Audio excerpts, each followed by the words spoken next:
Om Shanti and welcome back to Light of Knowledge with Sister Maureen.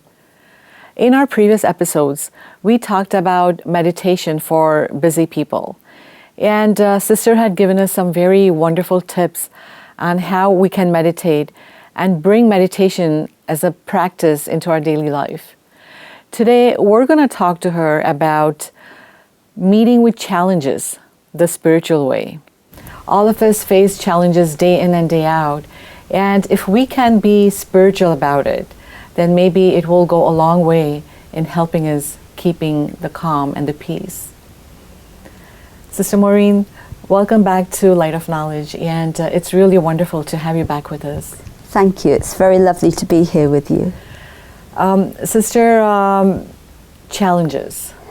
Some people call it problems. Some people say challenges, but to me, it's probably one and the same thing. Regardless, we face them, on our daily basis in our life. And a lot of times it's not easy. It comes with a lot of baggage from the other person, from our side. So how can we give it a spiritual perspective? How can we change the challenge into something as a spiritual opportunity, maybe, to go up in our spiritual practices? Right, thank you. Yes, challenges come to all of us every day, sometimes several times a day. Mm-hmm.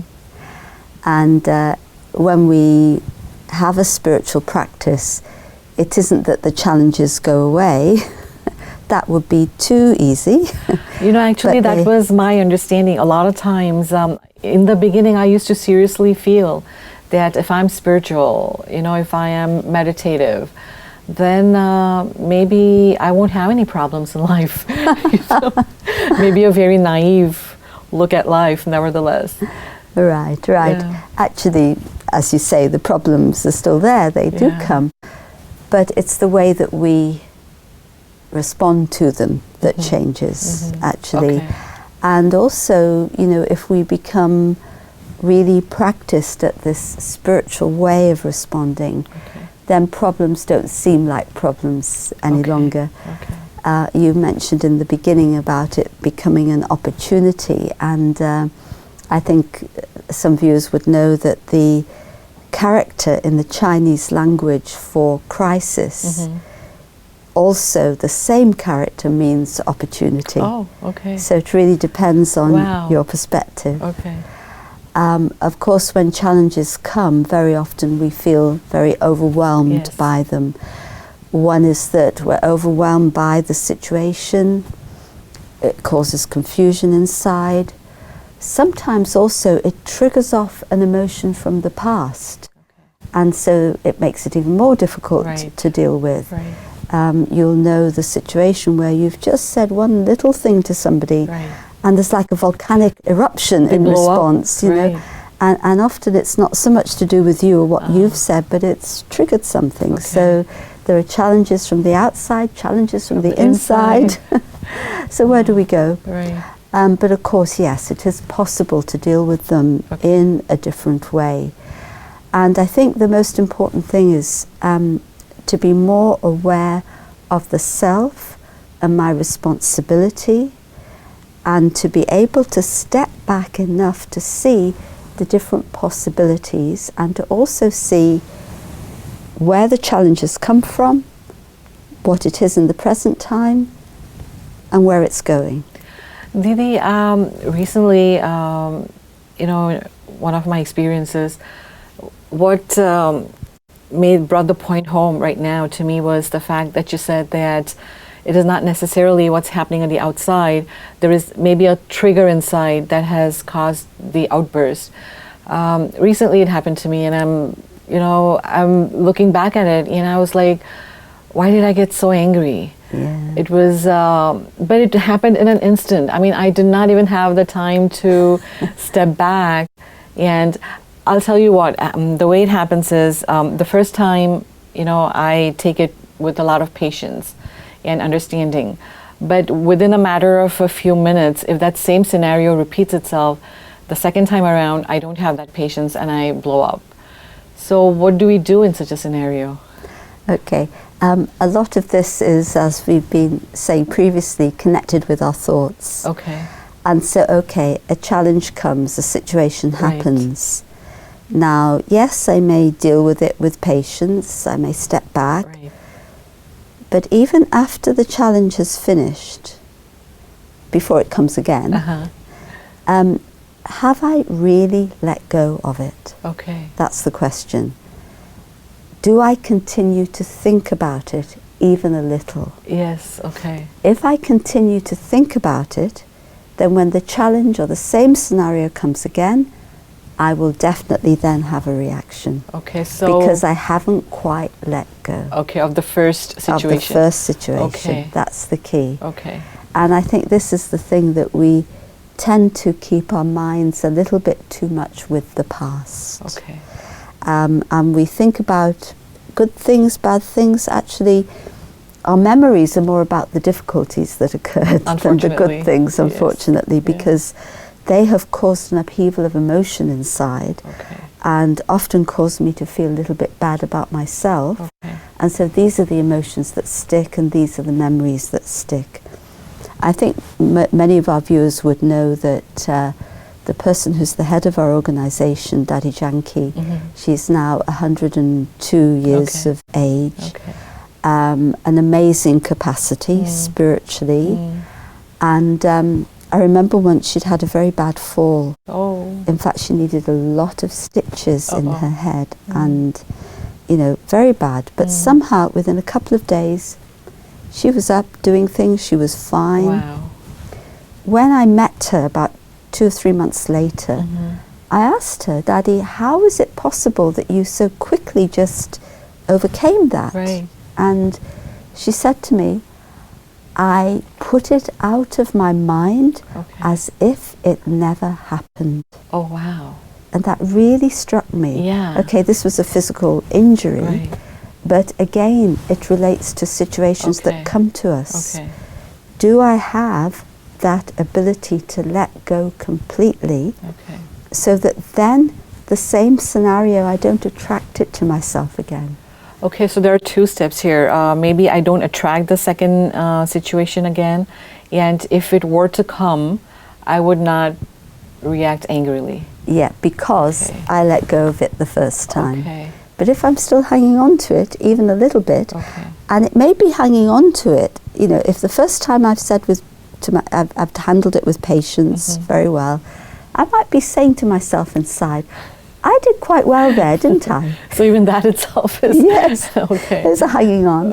And a little bit of ego comes in there, you know, well, I've done that very well. I never thought of that. Yeah, and I know myself, if I have a little bit of ego about the situation, wham, another situation is hot on its heels. Exactly. So how do I let go completely? Okay, I have to come back to that original state of the self. It's like that's your default position. I get it. Like when we drive a car, we come to the neutral position every time. Right. And so it's like, am I living in the crises and then from time to time getting the peace? Or am I living with the peace and then when the crises come or the challenges come, okay, I may come out, but I go back to the default position. So actually, where I am is actually in that state of peace. And that comes with meditation practice. That's a very important distinction that you have made today. Yeah. Being in that natural state and dealing with challenges as opposed to being outward and then once in a while coming back. That's not going to work. That's not going to work. So we have to build up that practice inside and build up that strength inside. So that then when the challenges come, they don't seem so severe. I mean, I can think of situations for myself where, you know, something happens and I know 10 years ago I would have been so affected, but today hardly noticed it. What happened? But it's because of building up the practice inside that it doesn't seem as important. And I think this is very much connected with the building of self-respect, self-esteem. So if I have that sense of self-respect, that sense of self-dignity, I'm relying on my inner qualities for my happiness, for my peace of mind, for my wisdom. Right. I'm not all the time looking at others to show me what to do or to give me the approval to say I'm okay. That now comes from the inside. So when I have that extra self-respect, it's a natural thing actually in a spiritual practice, to have that spiritual awareness, that self-respect, that dignity. I love this word dignity because it makes me feel like, well, I don't need anything. And actually, if I have something inside, let me give. You know, which is a very beautiful thing.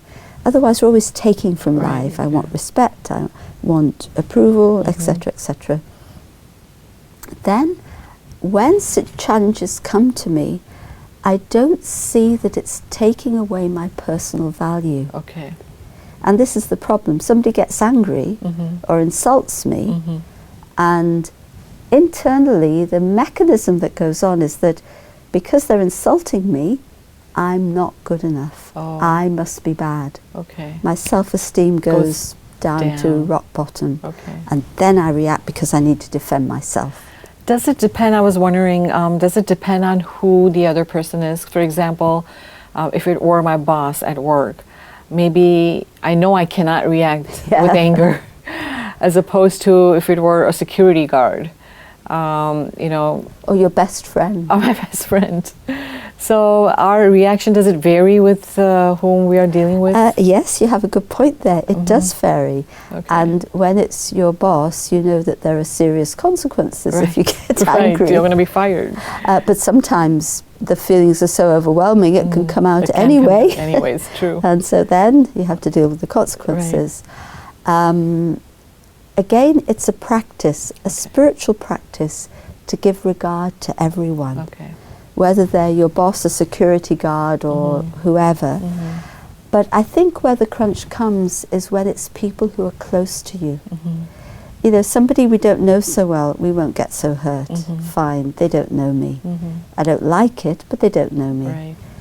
Somebody who I'm close to, it becomes very personal. And hurtful. And very hurtful.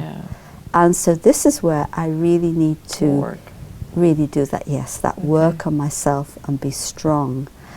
And also understand that the relationship that we have is much bigger and stronger and more precious than this one situation. And you cannot sacrifice a whole relationship of 10 years, 15 years, whatever, just for the sake of one thing that happened. But Didi, it has been my experience that many times there are not so good situations in life, and we deal with them. Maybe, as you just mentioned earlier, there's no closure. Maybe we don't close them completely. We don't let go. But my experience has been that over and over, we attract the same situation in our life. You know, it could be a period of 10 years. And the same situation keeps coming back. And maybe our reaction changes maybe 5, 10, 15, 20%. But how can we avoid having these situations coming back in our life? Often they keep coming back until we learn the lesson that they have to teach us. So once we understand the lesson, they'll just stay away from us. And this is something I apply for myself. When something's happened, a situation's happened, then I ask myself the question, what do I have to learn? I don't ask the question what went wrong or why, because then I'll just get more upset with myself. Well, I did something wrong, you know, and then you take it all on yourself. But I ask the question, what do I have to learn? And I find that makes me more objective. And I can look at the situation and I can see the part I played.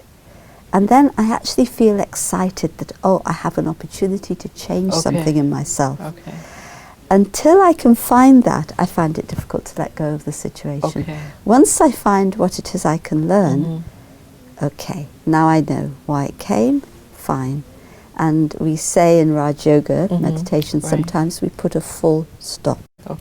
And you know, when you put a full stop in a sentence, you can't add to the sentence. When you put a question mark, when you've got to give an answer. Oh, that's right. When you give an exclamation mark, that means something. Another, yeah. But that full stop. Okay. So then I can move on. Okay. So it's really about letting go and moving on, and then building up the spiritual practice inside. Didi, as weird as it may sound, and I used to wonder about this a lot in my childhood days, we get along with our friends and maybe coworkers, but one thing I noticed, and my observation as a child, in families, there seems to be more tension in a family. And I used to wonder about that a lot. Like, why do parents fight, for example? Why do siblings fight? And that same person is well liked by everyone outside. But somehow there is some kind of tension in the house. And to me, that was like a biggest question.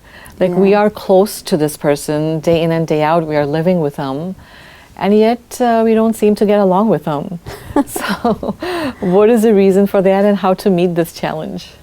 Actually, the atmosphere in the home is very, very important. And of course, that is created by the parents. But I think some things like sibling rivalry is just, it just happens, you know. When I was very little, I used to fight a lot with my sister, and she's 6.5 years older than me, too, but I didn't mind fighting with her. We're very close now, of course. Well, we always were close. And it is interesting that I think with the people you're close to, one thing is that you can't put on a front, so they see you as you are. There's nothing hidden. The other is that it's a very safe relationship. Your sister or brother isn't going to go anywhere. Your parents aren't going to go anywhere. At least one hopes not. One hopes not. So it's like a safe relationship. And so that everything comes out. Whatever's inside, it tends to come out. And in a way, it's better it comes out in the home than it comes out elsewhere. But having said that, it doesn't have to be like that. And families vary a lot. But and it is interesting that sometimes children, when they come into a family, when they're born into a family, you can see that they bring some baggage with them. You know, they're not born as a clean slate. And I've seen some very young children, even, you know, a few months old, and you can see the anger that they have, you know. And so they haven't had time to learn that. It's something that is, you know, they brought with them. They brought that trait with them. So that's also interesting. But the atmosphere of the family is the key thing. And really, that's, I think, up to the parents. I feel very lucky myself in that, you know, my parents always maintained love, honesty, good values in the home. And so even though we fought, there was a barrier you didn't go beyond. You know, there was always a limit to everything. And I think it's important for parents to take on that responsibility, to set an example, because that affects the atmosphere and it affects how the children express themselves. There's always this, you know, discussion about nature or nurture. So is it just that you come with a trait and that's it and you can't do anything? Or is it that there's a seed of something and the atmosphere or the family nurtures it, and so that's how the child grows. And so I really feel it's very important. I think it's both, but the nurturing is very important. And so to pay attention, you know, they have that saying, don't they, that the family that prays together stays together.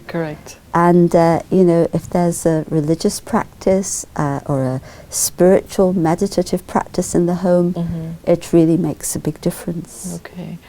A lot of times, like you said, if children grow up in a broken family, you know, or a single parent family, there is a lot of tension, and the child grows up to be he feels, or he or she may feel like they're missing something in their life because they are missing one of their parents. Recently, I was talking to someone, and he mentioned that his parents were divorced, and when he used to go to school, all his friends would have their fathers come pick them up. He was living with his mom. And they would ask him, like, where's your dad? And so he confronted his mom one day and said, like, what am I going to tell him? And she was like, oh, just say, like, he's away overseas, at work or whatever. But he was saying that it weighed heavily on his mind, and he believes he did not have such a normal childhood. So this is a big challenge in the life of a young person. So how do they bring spirituality in their life, or how can spirituality help them be a balanced individual?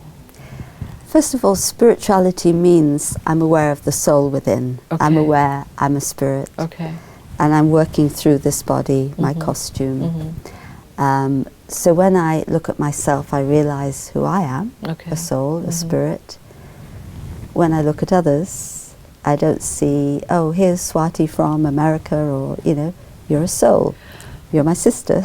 But how does that help? I mean, how can I connect to you just knowing that you're a soul? Because for me, it's kind of hard to come out of that body consciousness. So how do I start relating to you as a soul? Yeah, okay, I'll come to that. So one is to that understanding. So that means I begin to see the best in you. That's really the outcome of that, which is really, really helpful. And when I myself have spirituality within, I'm less needy. That's a very important thing. I'm relying on my inner spiritual qualities. And so I'm not looking for something from others. And so when I relate to somebody, it's more about what I can share. It's more about seeing the good. It's more about being together. Now, when a child feels that something is missing inside, I think it really is helpful for a child to be exposed to these kind of things. Simple spiritual practice, simple meditation practice, so that the child, at whatever age, begins to rely more on themselves. And begins to develop, again, as we said, that self-respect inside. And if the parents are with the child in that, it's very, very helpful. In fact, usually the parents would have to be with the child with that in that. And also, I think it's important to talk about things openly. And help the child to process what's going on, to do it together.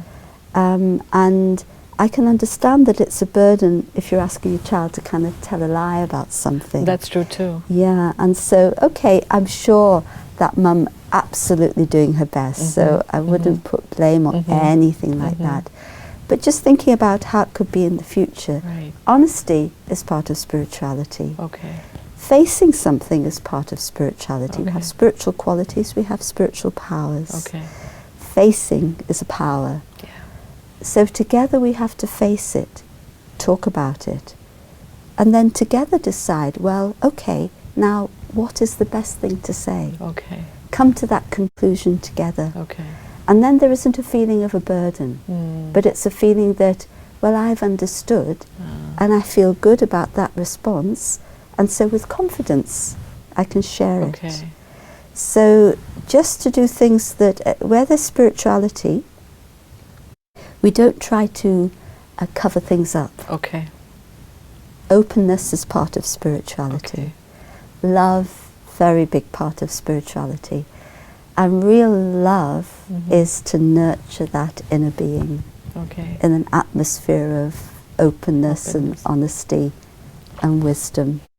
Didi, I truly, from the bottom of my heart, thank you for coming here, because there have been so many instances where it was like, aha, like those aha moments where, so this is the reason for this kind of feeling.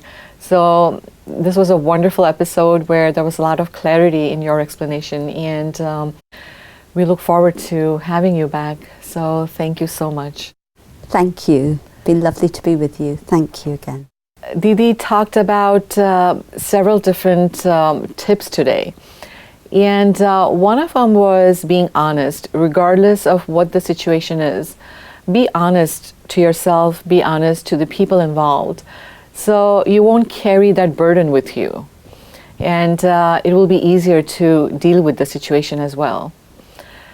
I truly hope that these episodes have given you something to think about and take back with you and put that into practice, into your daily life, be it meditation for busy people or facing with challenges and being spiritual about it, or whatever it was that you liked about it.